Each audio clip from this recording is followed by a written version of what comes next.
Okay, so this one naman is yung black natin na backpack. Ayan. Ang ganda ni black backpack. Meron siyang dust bag na kasama. Then, ito yung kanyang card. Water. Small size lang din to. Small to medium. Super nice din ito mga madam. Ayan. Same design ni pink. But this time, ano po siya? Plain black. Ayan o, napaka-sopestikada.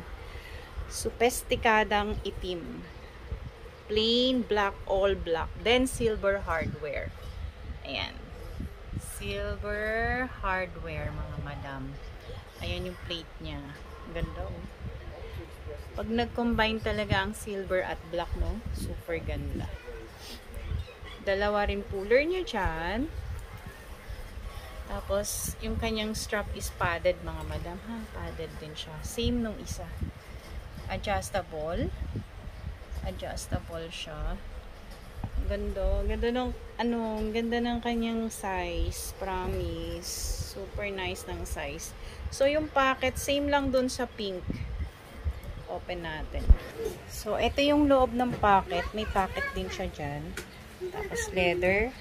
Tapos, nakastamp yung MCM. Ang kaibahan, dun sa pink leather po yung lining. This one is makapal na na tela.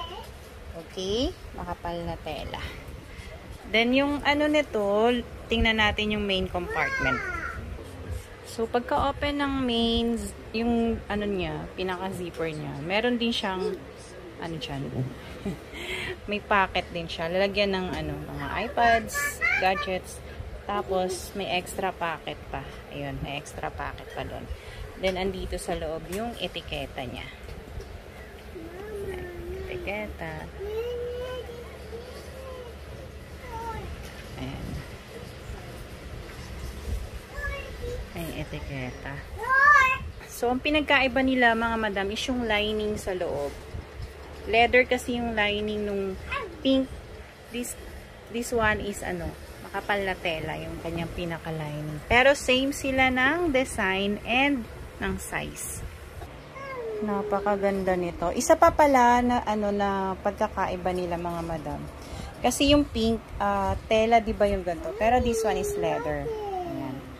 Leather siya. Leather. Leather yung pinaka-strap. Yun ang pagkakaiba. Ganda oh. Shucks. Nakita ko sa nasa 40 plus, may nagbibenta nito, 40 plus, pre-love din. Ganda mga